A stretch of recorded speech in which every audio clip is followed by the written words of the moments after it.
Alors bonjour encore. Aujourd'hui, nous allons revenir à ce que nous sommes en train d'étudier, c'est-à-dire les 7 regards de la grâce. Aujourd'hui, je veux partager avec vous d'où vous regardez détermine votre attitude dans la vie. La raison pourquoi on dit d'où vous regardez, parce que si vous êtes comme beaucoup de gens, la majorité des personnes, je crois, lorsque les gens nous parlent souvent, ils nous donnent une sorte d'identité. Et là, on est dans le négatif et on a une image de nous-mêmes négative. Et quand les gens nous disent, par exemple, nos parents nous disent qu'on manque, on ne sera jamais une réussite dans la vie, on ne se mariera jamais, on n'aura jamais de succès en affaires, on n'a pas ce qu'il faut. À un moment donné, même qu'à force de l'entendre, on devient nous-mêmes qu'on se le dit à soi-même. On se dit, tu es un imbécile, tu n'arriveras jamais à ça, j'ai encore manqué, c'est bien moi, ça c'est moi qui fais les choses. Est-ce que la façon que je viens de parler ressemble un peu à la façon que vous vous parlez? Vous vous parlez comme ça parce que souvent, ce que les gens ont dit de nous négativement ont été pris dans notre intelligence et ensuite, on n'a plus besoin que les autres nous disent ce que nous n'avons pas. Maintenant, nous-mêmes, on se le dit à soi-même. Et j'appelle ça d'où vous partez. C'est-à-dire que l'attitude que vous avez, c'est une attitude déjà de perdant, de quelqu'un qui est en bas, qui regarde en haut, qui est toujours en train de penser qu'il faut qu'il monte vers le haut. Même si on devient chrétien, souvent, ce renouvellement d'intelligence n'a pas été fait. Alors, les gens, souvent, sont toujours en train d'aller vers la victoire, ils sont toujours en train d'aller vers quelque chose qu'ils veulent avoir et ils n'ont pas saisi qu'ils sont déjà riches en Christ et qu'ils ont déjà beaucoup reçu.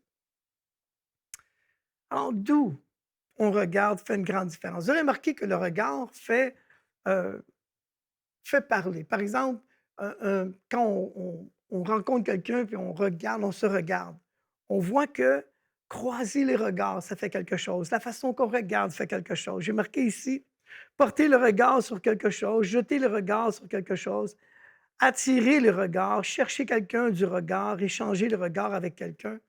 Vous savez que quand, quelquefois, vous êtes en amour avec quelqu'un, vous jetez un regard amoureux, il y a un message à travers le regard. Donc, il y a beaucoup de choses qui sont très importantes pour le regard.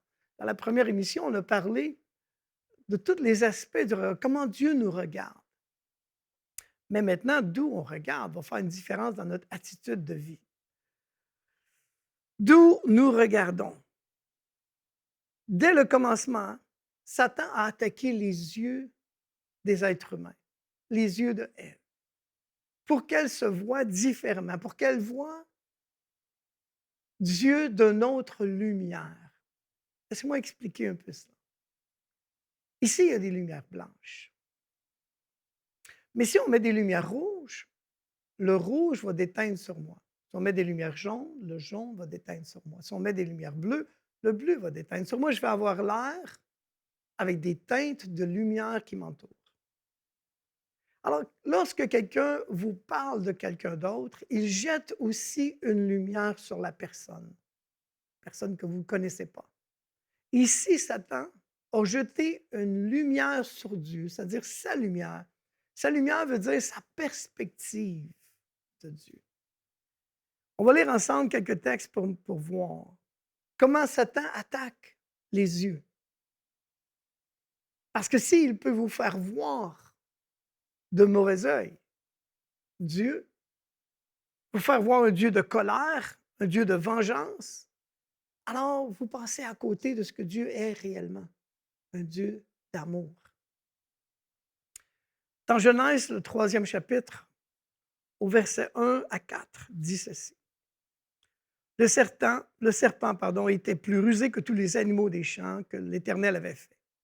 Il dit à la femme, Dieu a-t-il réellement dit, vous ne mangerez point vous ne mangerez point de tous les arbres du jardin?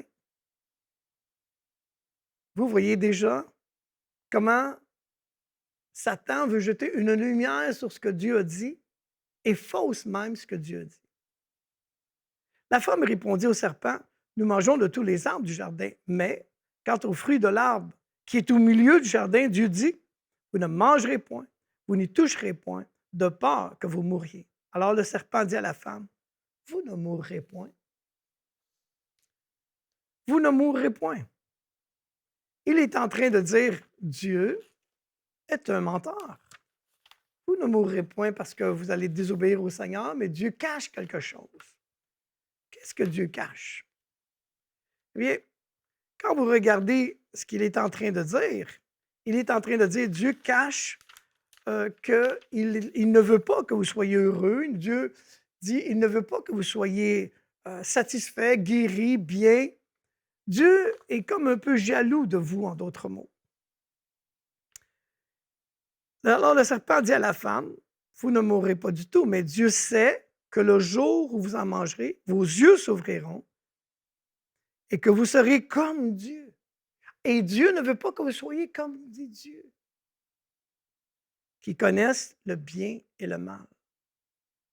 Le verset 6 dit, la femme vit que l'arbre était bon à manger, agréable à la vue. Remarquez immédiatement, par les yeux, la perspective des choses ont été différentes. L'intention de Dieu, c'était de bénir, mais la réalité, c'est qu'on voulait mettre Dieu sur une fausse image. Aujourd'hui même, les gens regardent Dieu comme, pourquoi Dieu rend les gens malades? Ce n'est pas Dieu qui rend les gens malades. Pourquoi Dieu n'arrête pas ceci? Ce n'est pas Dieu qui rend les choses, qui fait les malheurs dans le monde. Au contraire, il est venu pour sauver le monde. Mais lorsque l'ennemi, par la philosophie, la lumière de certaines philosophies, certaines pensées de l'homme, veut jeter une image sur Dieu comme un Dieu qui n'est pas amour, qui n'est pas concerné pour l'homme, avant d'être sauvé, j'avais eu cette image de Dieu. Où est Dieu? Pourquoi tous ces malheurs? Peut-être vous-même vous êtes posé la question, où est Dieu? Pourquoi ces malheurs? Eh bien, regardez ce que la Bible dit. Dans 2 Corinthiens, le 11e chapitre, le verset 14. Satan peut utiliser la lumière. C'est une fausse lumière. La philosophie, la psychologie, la religion, l'athéisme, l'égoïsme sont toutes des lumières que l'on peut jeter sur Dieu. Font que l'homme fait de lui-même l'ultime autorité sur lui-même et sur son destin. Satan les utilise pour séduire les hommes, séduire les nations loin de Christ. Et il change notre regard sur le monde, sur Dieu, sur le monde, sur les êtres humains, sur notre famille, sur nos amis, notre éducation. D'où l'importance de la parole de Dieu qui nous communique la vraie lumière. Parce que quand on écoute l'opinion d'un, l'opinion de l'autre, souvent c'est différent de ce que la parole dit. Mais qu'est-ce que la parole de Dieu a à dire? La parole nous informe de quelque chose que nos sens ne pourraient pas nous donner la connaissance. La parole nous dit des choses qu'on ne peut pas apprendre à l'école. Elle nous révèle des choses spirituelles qui existent maintenant. Elle influence notre regard. Et si on a la parole, la lumière de la parole, on va voir les choses comme Dieu les voit, comme ils sont en réalité. La lumière nous ferait une prédisposition. Par exemple, si quelqu'un vous parle de quelqu'un que vous connaissez, avant même que vous le voyiez, il vous dit cet homme ou cette femme que vous allez rencontrer est un voleur, vous allez avoir un regard suspicieux un peu quand vous allez le rencontrer, vous allez vous tenir sur vos gardes. Si on vous dit que cette personne est gentille, généreuse, vous allez ouvrir votre cœur, vous allez sentir déjà un attachement à la personne, sans même l'avoir vue. Quand vous le voyez, votre attitude va être différente. D'où vous regardez. Satan n'invente rien, il ne peut que pervertir ce que Dieu a déjà fait. Le but de Dieu, c'est de vous redonner la vraie lumière, vous éloigner de l'ego et faire que Christ soit le centre de votre vie. Dans Proverbe 1, verset 7 et Proverbe 9, verset 10, il parle de la crainte de l'Éternel. Remarquez que la crainte révérentielle qu'ils avaient sur Dieu a été changée en crainte négative. Combien de gens aujourd'hui ont une crainte négative de Dieu? Le chrétien a une crainte révérentielle, respectueuse, mais il ne craint pas la colère de Dieu parce qu'il est en Christ. Dans Genèse 3,10, la Bible dit, il répondit, j'ai entendu la voix dans le jardin et j'ai eu peur. Voilà, la crainte a commencé lorsque la perspective de Dieu était mauvaise. Et là, les gens ont commencé à avoir peur. Je suis nu. On se voit sans gloire, sans rien. Et je me suis caché loin de Dieu. Et quoi la tendance lorsque l'on manque ou on pêche, c'est de s'éloigner de Dieu. Si vous avez péché, manqué, ne vous éloignez pas de Dieu. Approchez-vous de Dieu. Il est venu pour vous. Il est venu pour les faibles, pour ceux qui avaient manqué, pour les malades. Et moi, j'étais malade et Jésus est venu pour moi et est venu me chercher. Adam et Ève avaient une vie en abondance, mais lorsqu'ils ont eu la mauvaise perspective de Dieu, ils se sont éloignés de Dieu. Maintenant, d'où je regarde? Je ne veux pas regarder d'en bas. Je veux regarder de la position que Christ m'a donnée. Dieu veut que vous regardiez les choses à la perspective d'en haut et non pas d'en bas.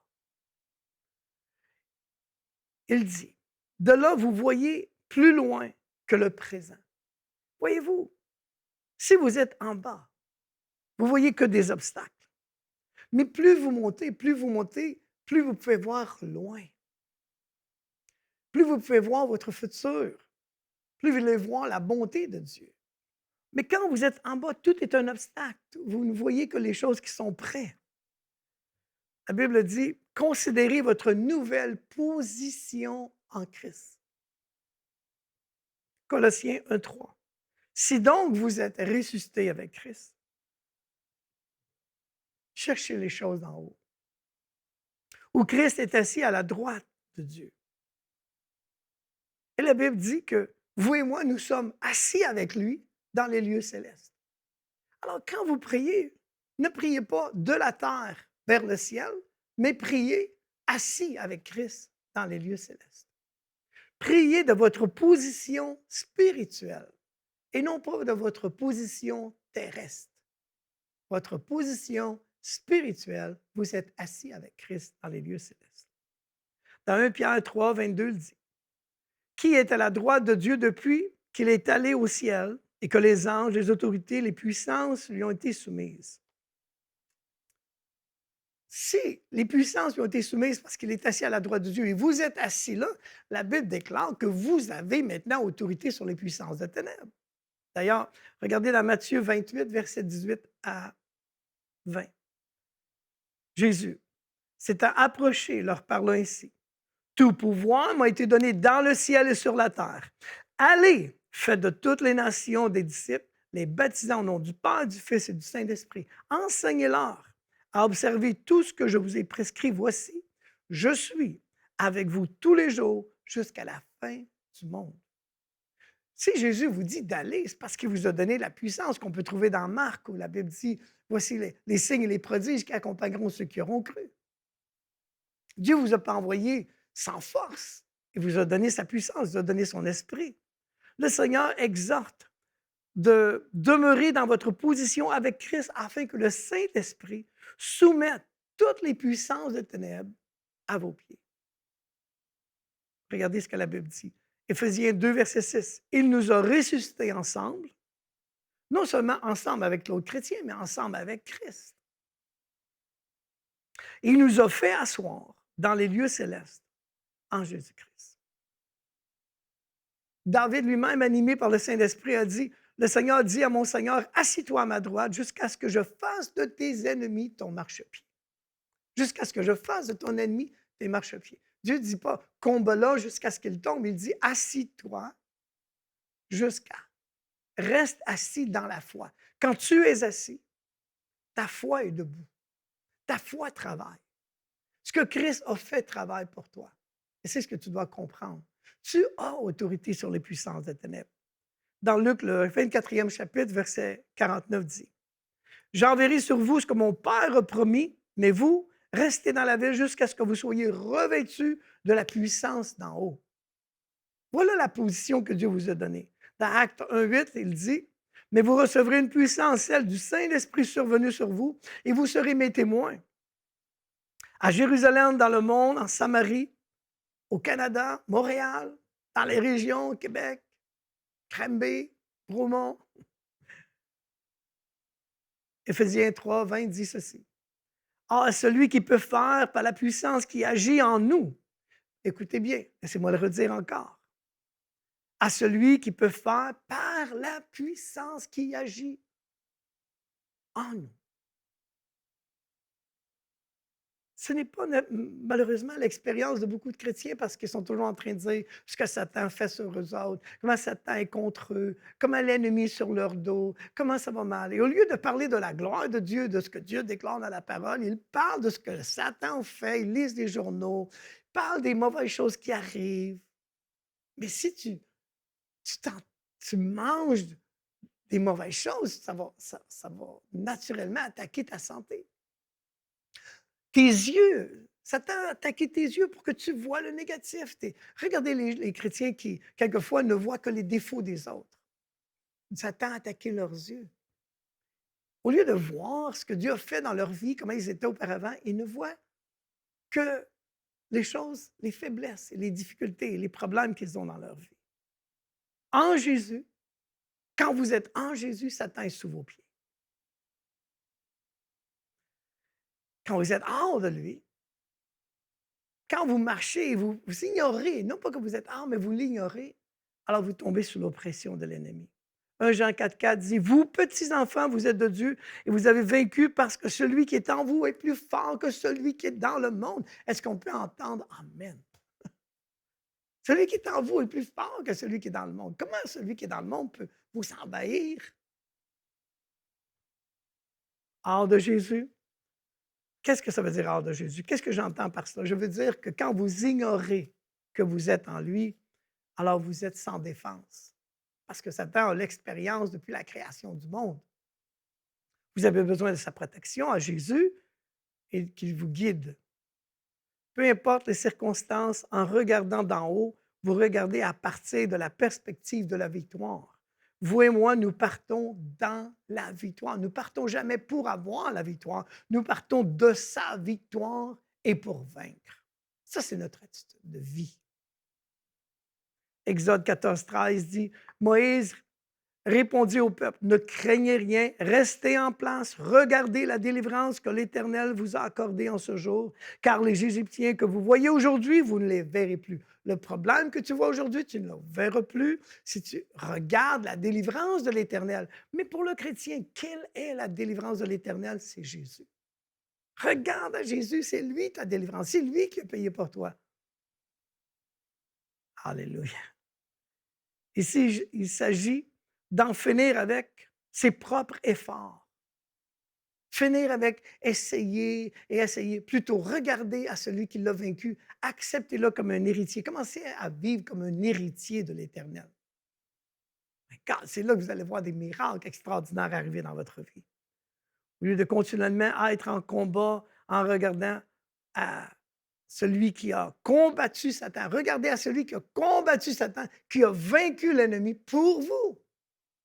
S'il l'a vaincu pour vous, on doit juste proclamer sa victoire.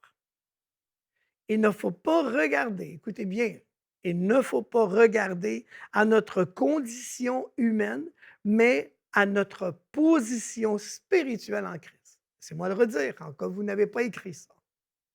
Il faut regarder à notre condition, il ne faut pas regarder à notre condition humaine, mais il faut regarder à notre position spirituelle en Christ. J'espère que vous avez écrit ça, pas l'oublier. Dans 1 Jean 2,13 dit, je vous écris, Père, parce que vous avez connu celui qui est dès le commencement. Je vous écris, jeunes gens, parce que vous avez vaincu le malin. Voilà.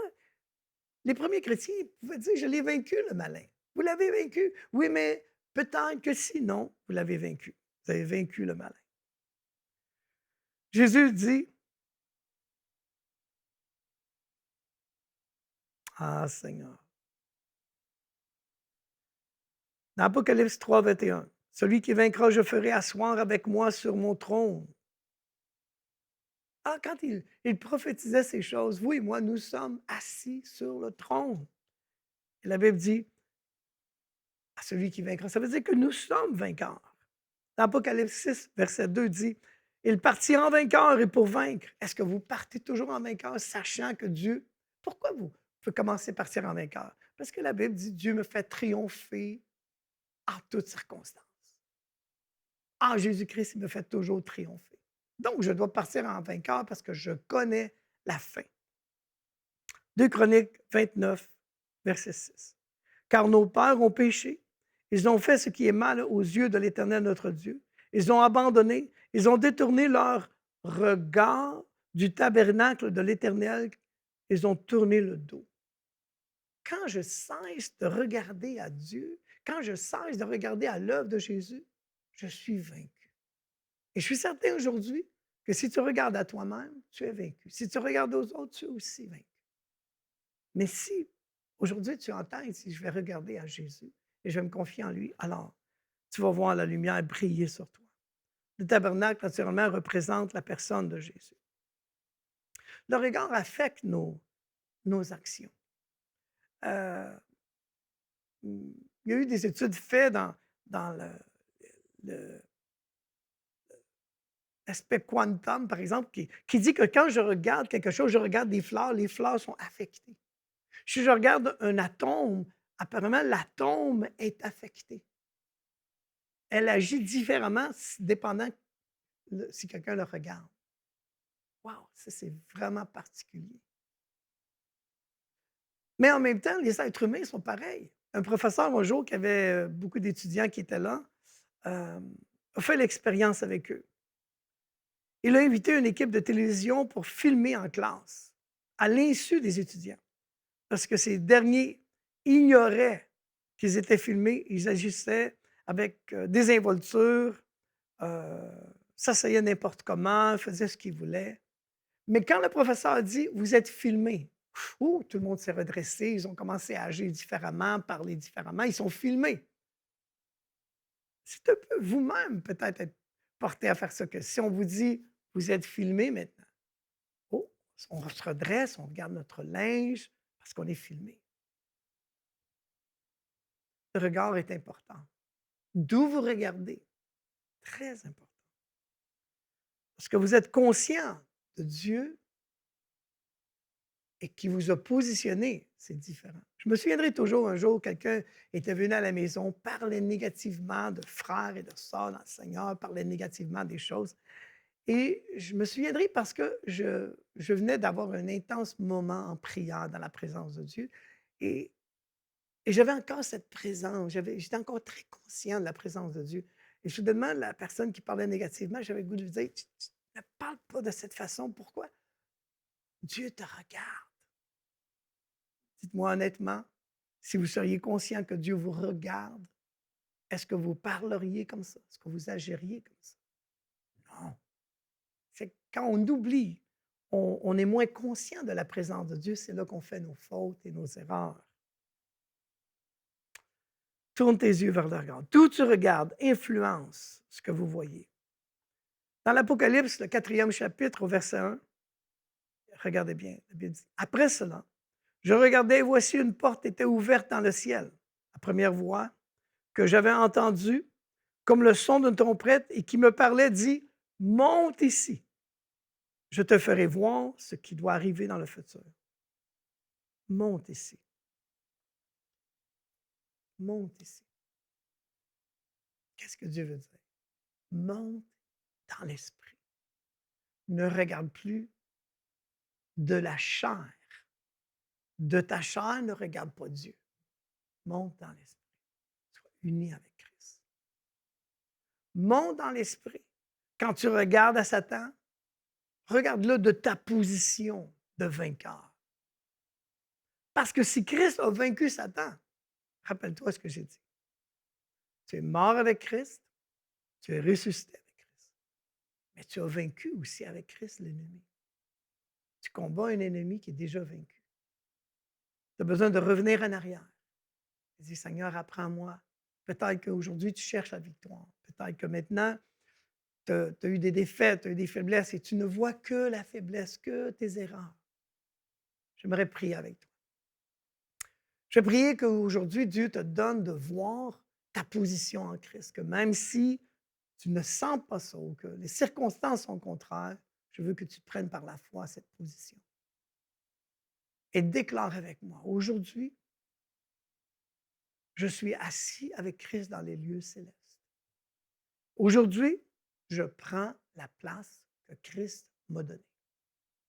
J'accepte de croire qu'avec Christ, je suis ressuscité et je suis assis au-dessus des puissances de ténèbres. Et tout ce qui vient contre moi, je l'ai déjà vaincu en Jésus-Christ. Je pars en vainqueur. Et même si pour un temps, je vois la faiblesse, je vois les symptômes, je vois le manque de finances, je vois beaucoup de choses, je reste ferme parce que je sais qu'en Jésus, je suis déjà vainqueur. Et si tu n'es pas vainqueur aujourd'hui, c'est parce que ton histoire n'est pas finie. Car quand ces circonstances vont finir, tu vas finir vainqueur. Et Dieu va faire concourir toutes ces choses-là pour ton bien. Alors aujourd'hui, j'aimerais prier pour toi. Tu as bien déclaré. Maintenant, que ça ne soit pas simplement une déclaration, que ce soit une conviction qui vient de ton cœur. Qu'à partir d'aujourd'hui, tu apprennes à regarder non pas d'en bas de ta chair, mais d'en haut de l'esprit, que tu prennes ton autorité, que tu saches qui tu es et la valeur que tu as pour Dieu, combien tu es attaché avec lui. Cette révélation est importante pour toi.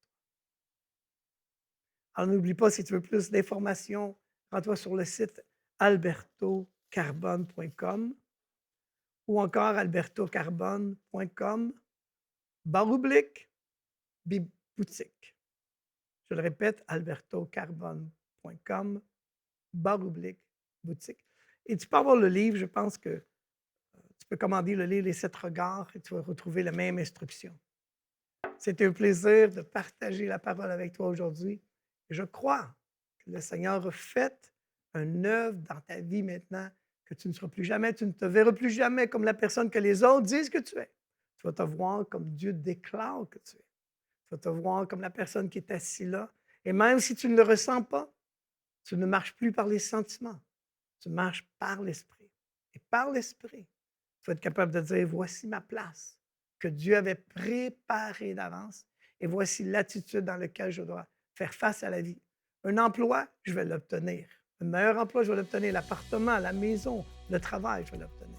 Que Dieu vous bénisse abondamment. Cette émission est rendue possible grâce au précieux soutien des partenaires d'Enseigne-moi Canal International. Retrouvez tous nos programmes sur enseigne-moi.com.